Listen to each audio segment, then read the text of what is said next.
कल्पना करा अशी एक अवस्था जिथे आयुष्यात काहीही बिघडेल याची म्हणजे 0% भीती आहे. 0%? हां, ऐकायला खूपच भारी वाटतंय. हो ना? उद्याच्या दिवसाची कोणतीही चिंता नाही, लोक काय म्हणतील याबद्दल मनात कसलाही संकोच नाही. आणि स्वतःच्या अस्तित्वाबद्दल 100% खात्री आहे असं आपण म्हणू शकतो. अगदी बरोबर. आजच्या आधुनिक काळात सायकॉलॉजी किंवा मानसोपचार तज्ज्ञांच्या मदतीने अशी मानसिक अवस्था मिळवण्यासाठी माणसाला कित्येक वर्षे लागतात. हो, थेरपीचे अनेक सेशन्स होतात.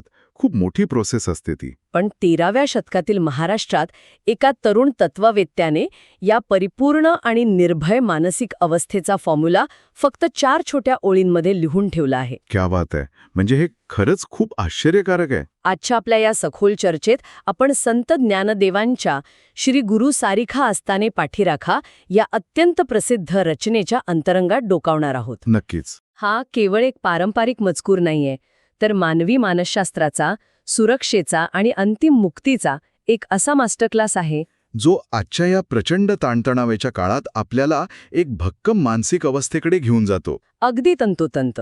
आणि म्हणूनच मला ही चर्चा खूप महत्वाची वाटते. हो. आणि या रचनेकडे आपण अनेकदा केवळ एक धार्मिक किंवा पारंपरिक दृष्टिकोनातून पाहतो आणि तिथेच आपण यातील खरा गाभा गमावून बसतो. खरंय, आपण फक्त वरवरचा अर्थ घेतो. अगदी. या सखोल चर्चेचा उद्देश तोच गाभा शोधणे हा आहे. आपण जेव्हा या 4 ओळींचं विश्लेषण करतो तेव्हा लक्षात येतं की हा मजकूर मानवी मनाच्या सर्वात मोठ्या समस्येवर थेट बोट ठेवतो. आणि ती समस्या म्हणजे भीती. हो, भीती आणि असुरक्षितता. आधुनिक मानसशास्त्र ज्याला सायकोलॉजिकल सेफ्टी नेट म्हणतं, म्हणजे एक प्रकारचं मानसिक सुरक्षा जाळं. हां, सेफ्टी नेट. त्याची अत्यंत अचूक आणि सखोल व्याख्या संत ज्ञानदेवांनी इथे केली आहे.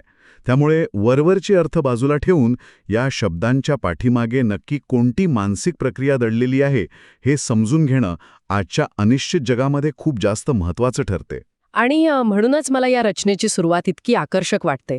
अगदी पहिल्याच ओळीत एक असा शब्द येतो जो थेट आपल्या मनातील असुरक्षितेवर प्रहार करतो. हो, ती पहिली ओळ म्हणजे श्री गुरु सारिखा आस्थाम पाठीराखा, इतरांचा लेखा कोण करी. आता पाठीराखा हा शब्द आपण अनेकदा ऐकतो. अगदी रोजच्या बोलण्यातही वापरतो आपण. हो ना. साधारणपणे याचा अर्थ समर्थक किंवा पाठिंबा देणारा असा घेतला जातो. पण मला जाणवतं की इथे कवीला अभिप्रेत असलेला अर्थ यापेक्षा खूप जास्त व्यापक असावा. नक्कीच व्यापक आहे. म्हणजे एखादा मित्र पाठीशी असणे आणि साक्षात श्रीगुरू पाठीराखा असणे यात नक्की काय फरक आहे असा प्रश्न पडतो मला. हा फरक समजून घेण्यासाठी आपल्याला पाठीराखा या शब्दाच्या मूळ संदर्भाकडे जावं लागेल. जुन्या काळात रणांगणावर जेव्हा युद्ध होत असे, युद्धाच्या वेळी, तेव्हा योद्ध्याला सर्वात मोठा धोका समोरून येणाऱ्या शत्रूचा नसायचा. अरे मग कोणाचा असायचा? पाठीमागून होणाऱ्या अचानक हल्ल्याचा असायचा. म्हणजे समोरचा शत्रू तर दिसतोय, पण पाठीमागून कोण वार करेल हे सांगता येत नाही. अरे बापरे, हे तर खूपच भयंकर आहे. हो ना. त्यामुळे अत्यंत कुशल आणि शूर योद्ध्याच्या पाठीमागे त्याचा सर्वात विश्वासू सैनिक उभा केला जायचा, जो त्याची पाठ सुरक्षित ठेवायचा. अच्छा, म्हणजे तोच तो पाठीराखा. अगदी बरोबर. या रक्षकाला पाठीराखा म्हणत. जेव्हा एखाद्या योद्ध्याला खात्री असते की त्याची पाठ पूर्णपणे सुरक्षित आहे, तेव्हा तो आपली 100% ऊर्जा, 100% लक्ष समोरच्या युद्धावर केंद्रित करू शकतो. एक्झॅक्टली. आधुनिक परिभाषेत सांगायचे तर माणसाचा कॉग्निटिव्ह लोड किंवा मानसिक ताण अचानक शून्यावर येतो. म्हणजे आपण दैनंदिन जीवनात माझ्या मागे कोण काय म्हणेल, माझं काही चुकलं तर कोण निस्तरेल, या चिंतेत आपली निम्मी ऊर्जा घालवतो. अगदी खरंय. आणि जेव्हा श्रीगुरूसारखी सर्वोच्च सत्ता पाठीराखा बनते, तेव्हा मेंदूतील भीतीचे केंद्र, ज्याला आपण अमिगदाला म्हणतो, ते अक्षरशः शांत होते. शांत होते. क्या बात आहे. आणि तिथून पुढे सुरू होतो तो खरा निर्भयतेचा प्रवास. हे खूपच रंजक आहे. म्हणजे ही केवळ एक भावनिक संकल्पना नाही, तर ती एक अत्यंत व्यावहारिक आणि मानसिक स्थितीतून आलेली ताकद आहे. हो, पूर्णपणे सायकोलॉजिकल आहे हे. पण इथे मला एक प्रश्न विचारायचा आहे, जो कदाचित अनेकांच्या मनात येऊ शकतो. नक्कीच विचारा. या ओळीचा पुढचा भाग म्हणतो, इतरांचा लेखा कोण करी. म्हणजे मी इतर कोणाचीही पर्वा का करू. हे थोडंसं अहंकारी किंवा पळपुटेपणाचे वाटत नाही का? हा विचार येऊ शकतो मनात.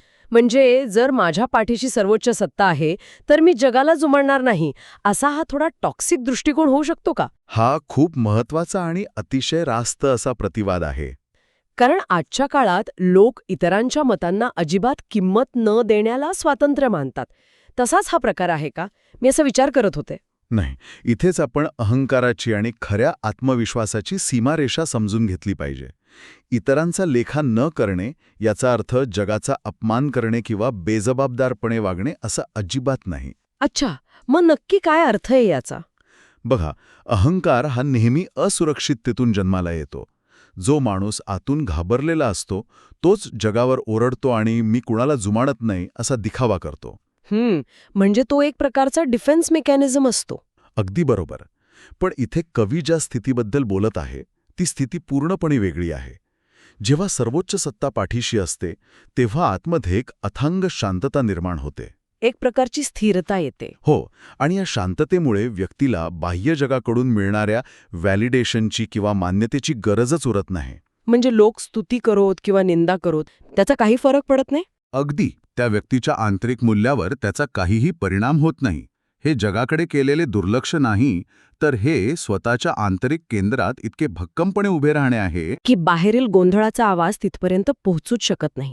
हो, ही एका सर्वोच्च स्वातंत्र्याची अवस्था आहे. अप्रतिम. म्हणजे हे एक प्रकारचं कवच आहे जे आपल्याला जगापासून तोडत नाही बरोबर, तर जगाच्या प्रभावापासून मुक्त करतं. एकदम अचूक शब्द वापरलात. प्रभावापासून मुक्त करतं. जेव्हा मनातून ही असुरक्षिततेची आणि भीतीच्या दबावाची भावना पूर्णपणे निघून जाते तेव्हा या प्रवासाचा पुढचा टप्पा सुरू होतो. हो, आणि इथेच हा मजकूर एका वेगळ्याच उंचीवर जातो. कारण फक्त संरक्षण मिळणं पुरेसे नसते. बरोबर, त्यानंतर जीवनाचा दर्जा कसा बदलतो हे रचनेच्या पुढच्या भागात येते. ती ओळ आहे, राज्याची कांता काय भीक मागे, मनाची या जोगे सिद्धी पावे. खूपच सुंदर रूपक आहे हे. इथे अचानक राजाची कांता म्हणजे राजाच्या पत्नीचे, राणीचं उदाहरण येते. सुरक्षेच्या संकल्पनेतून थेट राजशाही थाटाकडे मारलेली ही उडी नक्की काय सुचवते?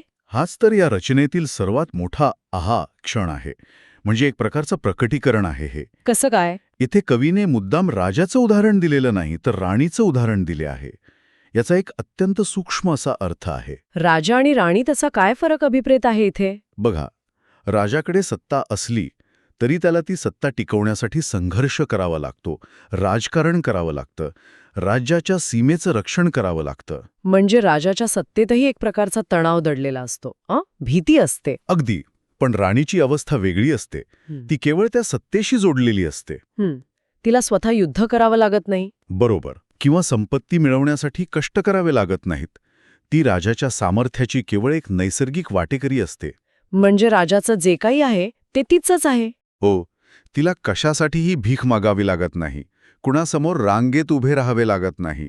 तिची अवस्था शुद्ध उपलब्धतेची असते. शुद्ध उपलब्धता खूपच छान शब्द आहे हा. जेव्हा एखाद्या व्यक्तीवर गुरूची कृपा होते तेव्हा ती व्यक्ती आध्यात्मिक आणि मानसिक पातळीवर या राणीच्या अवस्थेत पोहोचते. आणि मग मनाची या जोगे सिद्धी पावे याचा अर्थ काय घ्यायचा? याचा अर्थ असा की मनामध्ये नुसता विचार आला तरी तो पूर्णत्वास जातो. तिच्या अस्तित्वातच इतकी ताकद येते की गोष्टी तिच्याकडे आपोआप ओढल्या जातात. मला हे समजून घेण्यासाठी आजच्या काळातील एका संकल्पनेची आठवण येत आहे. आपण याला अबंडन्स माइंडसेट किंवा अमर्याद संपन्नतेची मानसिकता म्हणू शकतो. हो, अगदी तसंच आहे हे. समजा एखाद्याकडे अमर्याद बँक बॅलन्स आहे. अशी व्यक्ती बाजारात गेल्यावर प्रत्येक छोट्या गोष्टीच्या किमतीवरून घासाघीस करत बसेल का? नक्कीच नाही. कारण तिला माहीत आहे की तिच्याकडे जे आहे ते कधीच संपणार नाहीये. पण इथे भौतिक संपत्तीबद्दल बोलले जात नाहीये, हेही तितकेच खरे आहे. ही संपत्ती मानसिक आहे. हे आतलं ऐश्वर्य आहे. पण इथे एक शंका येते. जर एखाद्याला वाटले की माझ्या पाठीशी गुरु आहे आणि मी राणीसारखा संपन्न आहे, तर यामुळे तो माणूस निष्क्रिय किंवा आळशी नाही का होणार? हा खूप जणांना पडणारा प्रश्न आहे. जर सर्व काही मनासारखे मिळत असेल तर कर्म करण्याची, काहीतरी मिळवण्याची प्रेरणाच संपुष्टात येणार नाही का? हा एक अतिशय उत्कृष्ट आणि खोलवर जाणारा प्रश्न आहे. आणि अनेकदा अध्यात्मातील संकल्पनांचा हाच चुकीचा अर्थ काढला जातो. म्हणजे लोक याचा गैरसमज करून घेतात. हो, निष्क्रियता आणि प्रयत्नहीन कर्म, ज्याला आपण एफर्टलेस ॲक्शन म्हणतो, यात खूप मोठा फरक आहे. तो फरक कसा सांगता येईल? माणूस आळशी तेव्हा होतो जेव्हा त्याला कष्ट न करता केवळ फळ हवे असते. पण राणीच्या अवस्थेतील संपन्नता ही माणसाला निष्क्रिय करत नाही. मग ती काय करते? ती त्याच्या कर्मामागील भीती आणि स्वार्थ नष्ट करते. म्हणजे कसं? सामान्य माणूस जेव्हा काम करतो तेव्हा त्यामागे जर मी हे केले नाही तर माझे कसे होईल ही भीती असते. खरंय, उद्याचं काय होईल ही चिंता असतेच. म्हणजे त्याचे कर्म हे असुरक्षिततेतून आलेले असते.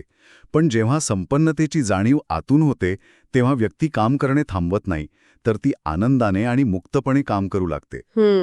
भीतीपोटी नाही तर आनंदापोटी. एक उदाहरण देतो.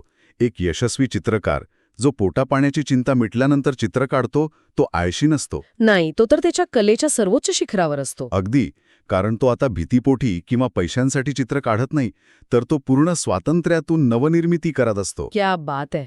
गुरुकृपेने येणारी संपन्नता हीच ती अवस्था आहे जिथे कर्म चालू राहते, पण त्यातील तणाव आणि संघर्ष कायमचा संपतो. कर्मातील संघर्ष संपून ते कर्म एका उत्स्फूर्त आनंदात रूपांतरित होणे ही खरंच किती मोठी गोष्ट आहे. हो, हा एक खूप मोठा ट्रान्सफॉर्मेशनचा टप्पा आहे.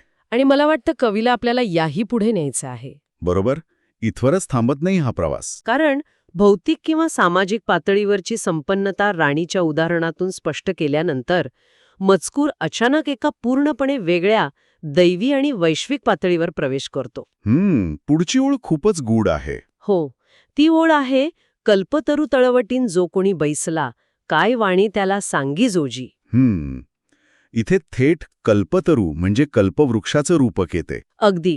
कवीने हा चढता क्रम इतक्या कल्पकतेने वापरला आहे की तो थक्क करायला लावतो.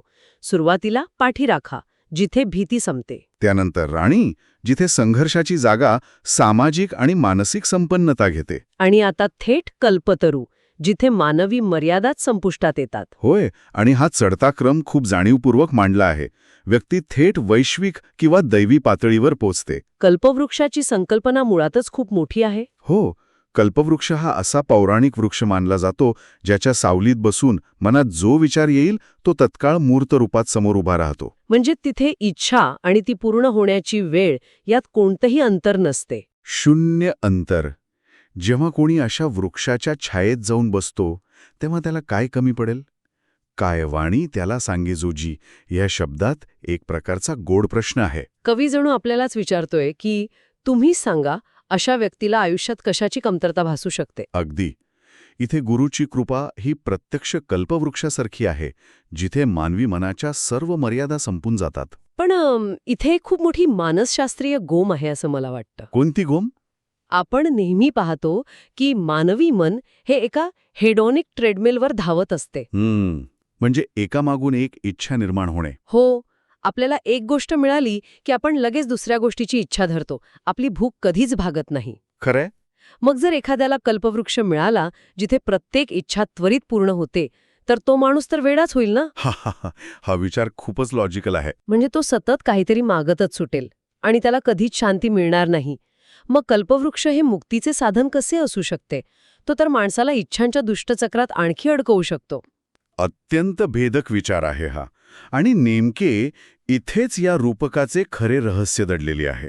अच्छा. बघा, सामान्य कल्पवृक्ष आणि गुरुकृपारूपी कल्पवृक्ष यात एक मूलभूत फरक आहे. काय फरक आहे? जेव्हा व्यक्ती सामान्य अवस्थेत असते तेव्हा ती अभावाच्या भावनेतून मागत असते. माझ्याकडे हे नाहीये, ते पाहिजे. सतत काहीतरी कमी असण्याची भावना. पण जेव्हा ती गुरुकृपेच्या कल्पवृक्षाखाली बसते तेव्हा इच्छा पूर्ण होण्याच्या प्रक्रियेपेक्षा एक वेगळीच घटना घडते. कोणती घटना? जेव्हा तुमच्या सर्व इच्छा तत्काळ पूर्ण होतात तेव्हा इच्छा करणे ह्या गोष्टीतील आकर्षणच संपुष्टात येते. अरे, हे कसं काय? मानवी मनाला इच्छा करण्यात मजा काय येते? कारण त्यात मिळवण्याचा संघर्ष असतो, भविष्याची स्वप्न असतात, तो एक चेस असतो. मिळवण्याची धडपड. पण जेव्हा सर्व काही उपलब्ध असते तेव्हा मन भविष्यात धावणं थांबवते आणि वर्तमानात स्थिर होते. म्हणजे धावणंच थांबतं. गुरुकृपेच्या कल्पवृक्षाखाली बसल्यावर माणसाला हळूहळू हे समजते की बाहेरून मिळणाऱ्या कोणत्याही वस्तूने आंतरिक पूर्णत्व येत नाही. किती सखोल विचार आहे हा. आणि या जाणीवेतून इच्छांची पूर्ती होण्यापेक्षा इच्छा असण्याची प्रवृत्तीच नष्ट होते. आणि जेव्हा इच्छाच उरत नाही तेव्हाच खरी मुक्ती मिळते. हा विचार अक्षरशः अंगावर काटा आणणारा आहे. इच्छांची पूर्तता करण्यापेक्षा इच्छांचाच अंत होणे आणि तिथून मिळणारी शांती. अगदी हेच ज्ञानदेवांना सांगायचे आहे. याच अंतिम शांतीचे आणि मुक्तीचे प्रकटीकरण या रचनेच्या शेवटच्या ओळीत पाहायला मिळते. ती ओळ आहे, ज्ञानदेव म्हणे तरलो तरलो, आता उद्धरलो गुरुकृपे. या ओळीत एक अत्यंत सखोल आणि भावपूर्ण असा अनुभव सामावलेला आहे. हो, इथे तरलो हा शब्द दोनदा का आलाय? तरलोन तरलोन हा शब्द इथे दोनदा आला आहे, कारण त्यात एक वेगळीच भावना आहे. तरणे म्हणजे पाण्यावर तरंगणे किंवा भवसागर पार करून जाणे. हं, जेव्हा एखादा माणूस पाण्यात बुडत असतो तेव्हा तो हातपाय मारतो, धडपड करतो. तो जेवढी धडपड करतो तेवढा तो जास्त बुडतो. हे तर आपण पाहतोच. पण जेव्हा तो हातपाय मारणे थांबून स्वतःला पाण्यावर सोडून देतो, पूर्णपणे सरेंडर करतो, म्हणजे स्वतःला समर्पित करतो. हो, तेव्हा पाणीच त्याला वर उचलून धरते आणि तो तरंगू लागतो. तरलोन हा शब्द याच पूर्ण शरणागतीचे आणि त्यातून मिळणाऱ्या मुक्तीचे प्रतीक आहे. क्या बात आहे. गुरुकृपेमुळे जगण्याच्या संघर्षातून, अभावाच्या भावनेतून आणि स्वतःच्याच अहंकारातून मी आता पार पडलो आहे, ही ती जाणीव आहे. हं, आणि ही जाणीव इतकी प्रबळ आणि आनंददायी आहे की ती एका शब्दात मावत नाही. म्हणूनच ती तरलोन तरलोन अशी द्विरुक्ती करून बाहेर पडते. म्हणजे हा केवळ सुटकेचा निश्वास नाहीये.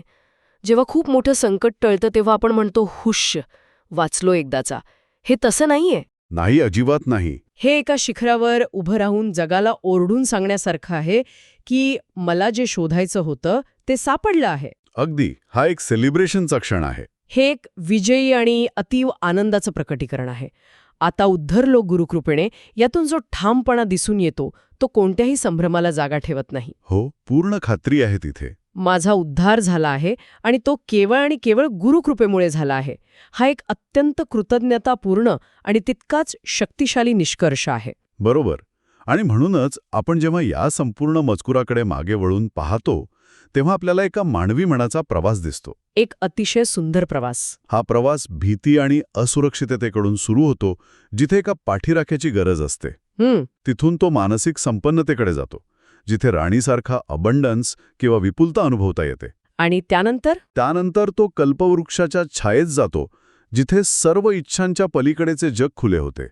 आणि अंतिमतः हा प्रवास उद्धार किंवा अंतिम मुक्तीच्या रूपात पूर्णत्वास जातो. आजच्या जगात जिथे आपण सतत सुरक्षितेच्या आणि मान्यतेच्या शोधात धावत असतो तिथे हा मजकूर आपल्याला एक अतिशय महत्त्वाचा धडा देतो. अगदी खरा धडा. तो म्हणजे खरी सुरक्षा ही आपल्या सभोवताली भिंती बांधण्यात नाहीये, तर आपली स्वतःची आंतरिक ओळख इतकी बदलण्यात आहे की जिथे धोका ही संकल्पनाच अस्तित्वात उरत नाही. बरोबर.